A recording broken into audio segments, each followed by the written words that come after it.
Olá, amigos do esporte! Começa mais o Esporte Ágil TV e eu estou aqui hoje com o Juliano Maggio, que é presidente da Federação Sul-Mato-Grossense de Slackline e um dos pioneiros do esporte aqui no estado. Quer saber mais? Então fica no vídeo.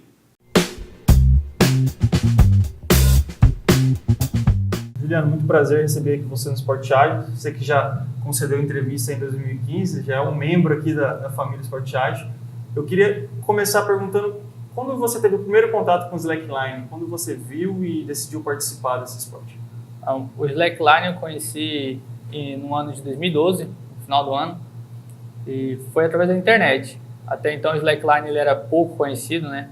E aí um amigo meu viu o esporte, falou, não sabia nem pronunciar o nome, e aí fomos lá, pesquisamos no YouTube e gostamos, e esse foi o primeiro contato com o esporte. No Brasil é um esporte meio novo ainda, né? Chegou aqui em 2012, meados de 2012 por aí, né? No Mato Grosso do Sul, em Campo Grande, ele chegou em 2012. No Brasil, ele chegou em 2010, mas o auge mesmo foi em 2012. Que aí teve o Brasil no pódio do Campeonato Mundial, o Igor Zambelli, o nome dele do atleta, conhecido como Reizinho. Aí ele deu essa dinâmica nova para o esporte, fez crescer no cenário nacional por conta disso.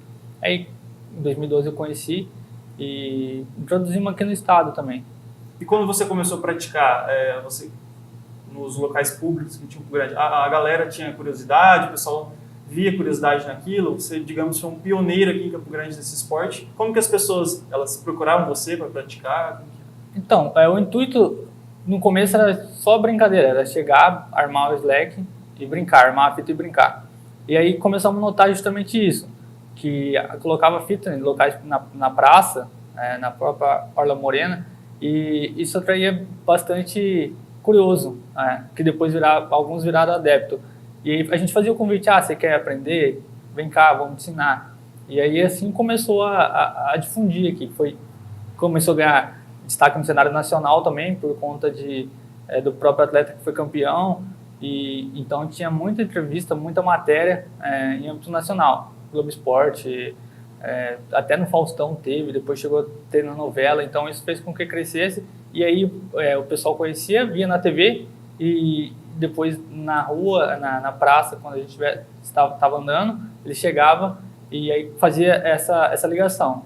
Eu estava vendo que é um esporte muito praiano, né? Eu que já tinha visitado algumas praias, eu tinha visto isso aqui, mas não tinha visto em Campo Grande ainda. É bem popular no litoral, muito popular no litoral, por conta até da areia, né? Quando você cai, você absorve o impacto e cai na areia. Então, como eu falei, em 2010 ele chegou no litoral e ele teve esse destaque.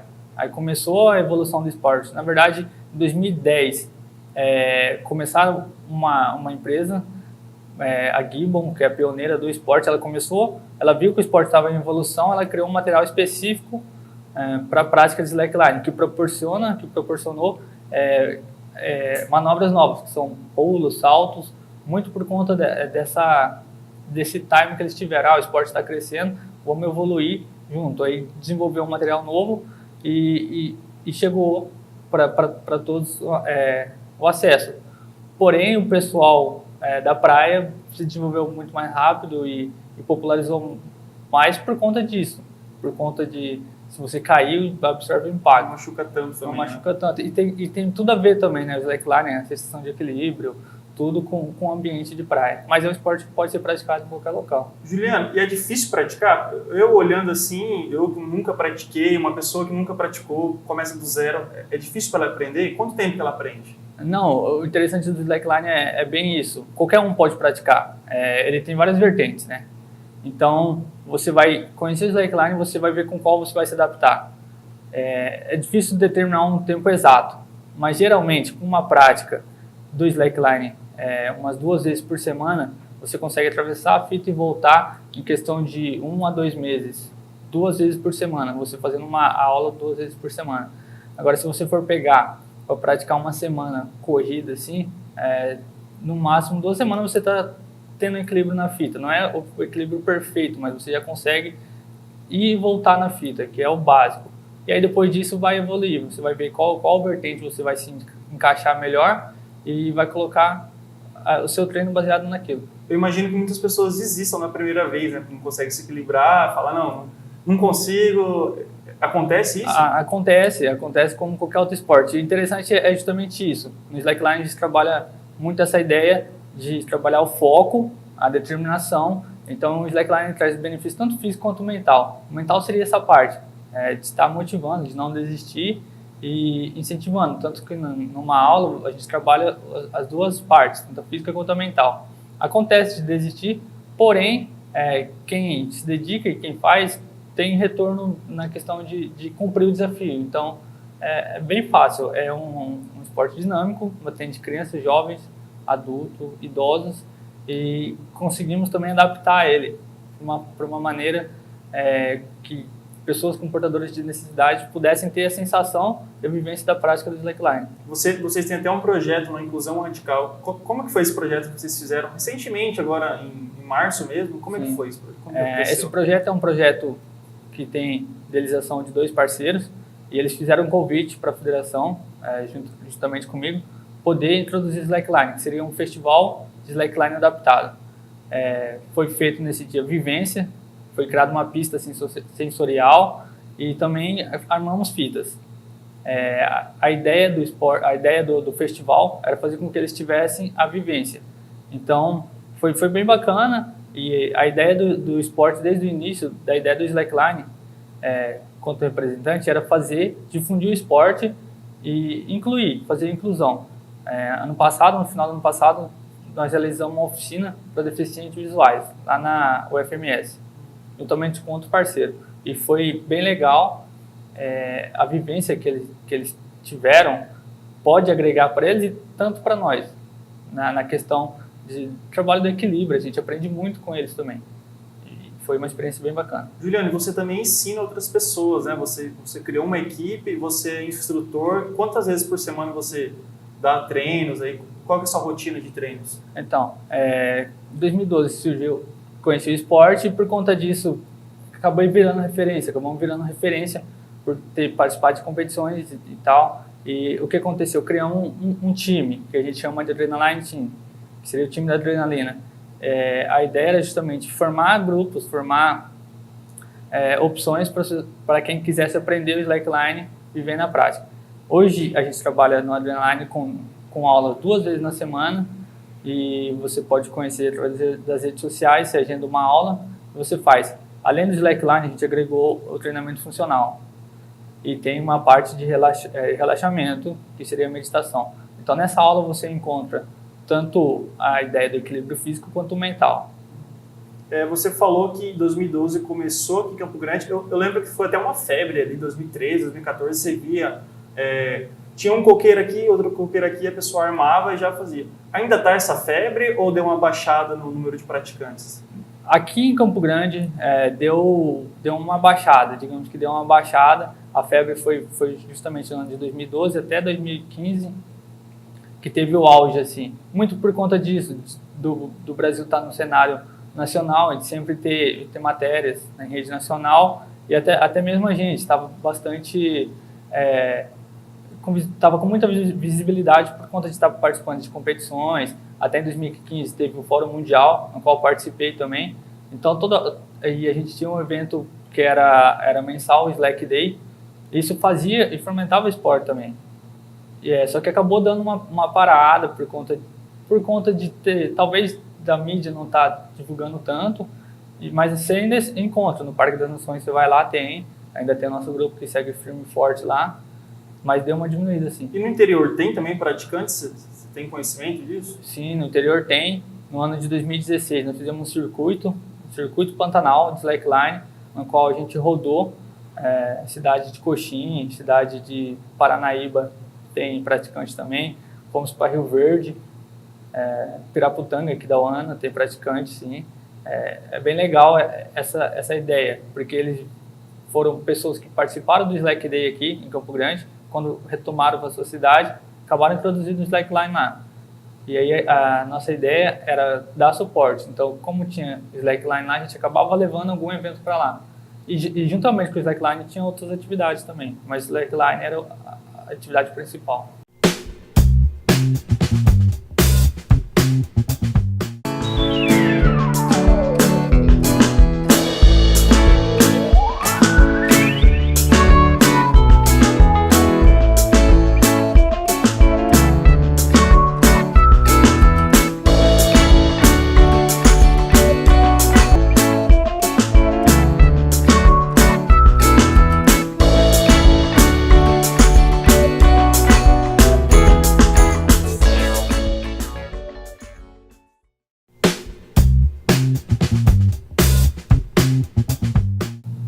Juliano, você falou das vertentes do slackline, né? Algumas modalidades. Você pode citar algumas delas e explicar um pouquinho para o pessoal de casa quais são os tipos de slackline que existem? Podemos sim. O slackline é o esporte, e dentro do esporte slackline tem algumas vertentes. E aí são divididas entre yoga line, o trick line, long line, high line. São as 4 principais vertentes. Yoga line se trata na ideia de você trabalhar o equilíbrio. Somente o equilíbrio. Ele é praticado a uma distância entre até 10 a 14 metros de distância, uma altura de até 50 a 60 centímetros do chão. E o intuito é trabalhar o equilíbrio e posições do yoga na fita. Essa seria a vertente yoga line. O trick line já é uma vertente na qual tem campeonatos, inclusive campeonato mundial, que você faz manobras, você faz pulos e saltos. Essa seria a vertente trick line. Ela é praticada de 18 a 25 metros de distância e tem competições. No chão, perto do chão. Não, essa fita ela é esticada a 18 a 25 metros de distância, porém a altura seria de 1,5 metro para cima, dependendo do local e do que estiver embaixo, mas acima de 1,5 metro para poder fazer os pulos, os saltos. A modalidade long line é uma modalidade que trabalha o equilíbrio e a distância, porque quanto mais distante, maior a dificuldade. Long line ele vai variar numa distância aí de 40 para cima, de 40 metros de distância para cima. E é praticado com uma fita de 2,5 centímetros. A fita de trick line e yoga line pode ser praticada com uma fita de 5 centímetros. A do long line já é uma fita diferente. É a metade da fita do trick line, seria 2,5 centímetros. E tem a vertente high line, que também é praticada com uma fita de 2,5 centímetros. O intuito é trabalhar o equilíbrio, porém em grandes alturas. Essa é aquela que dá mais medo, chega a dar um pânico assim quando você vê o cara fazendo. Essa daí é uma vertente que necessita muito de treinamento. Ela é praticada com segurança, uma cadeirinha de segurança. Aquele cinto que prende também? Sim, exatamente. Porém, o grau de dificuldade é bem alto. É uma fita de 2,5 centímetros, numa altura grande, bem alta, e isso proporciona uma adrenalina para quem busca. Nossa, eu imagino, cara. Juliano, você que já participou em campeonatos a nível nacional, você sabe que tem os praticantes de Mato Grosso do Sul. Qual é o nível de Mato Grosso do Sul em relação aos outros estados do Brasil? Os atletas aqui de Mato Grosso do Sul são bons? Infelizmente, a cenário nacional, o Mato Grosso do Sul, ele pouco se destaca. Eu lembro que em competições eu era o único atleta. Numa primeira competição era eu e mais outro companheiro de treino, só que depois ele acabou parando com o slackline, mas depois era só eu também representando o estado. Muito por conta, talvez, do que já falamos, que a prática aqui ela não é muito difundida, não tem muito adepto, e a questão do incentivo também, eu creio que seja isso a maior dificuldade. O Brasil, os representantes do Brasil ganham o mundial aí direto de slackline. A gente é o país a ser batido a nível mundial, você diria? Digamos que sim. Entre o ano de 2012 até 2017 era só Brasil, tanto no feminino quanto no masculino. Porém, veio o esporte, ele teve evolução. O Japão teve grande destaque no cenário mundial desde 2017. Mas o Brasil ele é referência ainda assim. O Brasil é o país do slackline. Você falou do Slack Day, que vai ter agora, já teve outras edições, vai ter agora dia 7. Queria que você falasse um pouquinho mais quem pode participar e aonde que vai ser. O Slack Day é um evento do grupo, do time Adrenaline e também da federação. A ideia é disponibilizar oficinas de slackline juntamente com outras atividades de forma gratuita. Ele vai acontecer no dia 7 de abril e é aberto ao público, inscrição gratuita. Deixa eu te perguntar, e você tem alguma projeção para o slackline aqui no futuro? Qual que é o seu sonho quanto membro da federação de slackline e quanto até próprio atleta, esportista? Qual que é o seu sonho, qual que é a sua projeção futura para o slackline? A gente está trabalhando no slackline agora com a ideia de difundir mesmo, voltamos com isso. Eu tive um período de atleta, porém eu parei, não sou mais atleta, não treino mais para ser atleta. O objetivo, o foco agora é pegar essa rapaziada nova, essa turma nova que está saindo A gente está introduzindo o slackline na escola, a federação ela visa isso, introduzir nas escolas para a formação de novos atletas. A gente trabalha o slackline também em várias vertentes e focamos no slackline funcional, que a ideia é fazer com que as pessoas tenham o primeiro contato com o slackline e dali, se ela tiver interesse, ir para as outras vertentes. O foco é introduzir o slackline de forma geral e depois separar quem quiser ser atleta, quem quiser ser praticante de highline. Esse é o objetivo principal, o slackline nas escolas. Juliano, você falou que tem a parte do equilíbrio, da concentração, aí envolve também o yoga. É um esporte que relaxa? A pessoa, quando começa a praticar, ela se sente mais zen, mais relaxada, mais tranquila no dia a dia? Sim, no meio dos praticantes de slackline, a gente costuma dizer que o slackline, além do esporte, é um estilo de vida. Porque, literalmente, você tem que estar em sintonia com o seu corpo, com a sua mente. Você tem que estar em equilíbrio, você tem que estar focado. E quando você sobe na fita, quando você começa a introduzir o slackline, você tem que se desligar do mundo. Isso faz com que você tenha um autocontrole. E depois que você sai da fita, você leva isso para a sua vida. Você começa a ver slackline, você coloca a prática do slackline mesmo não estando na fita. Então, numa situação adversa, o que acontece? Você calma, respira fundo, vai lá, fala, não, vou conseguir e coloca em prática. Então, o slackline ele agrega tanto na vida, na parte física quanto mental, sem dúvida. Muito obrigado, Juliano. Prazer receber você aqui no Esporte Ágil. Espero que você volte mais vezes. A gente vai mandar um convite para você. Valeu, obrigadão. Eu fico por aqui, amigos do esporte. Recebi hoje Juliano Maggio, presidente da Federação Sul Mato Grossense de Slackline. Muito obrigado e até a próxima.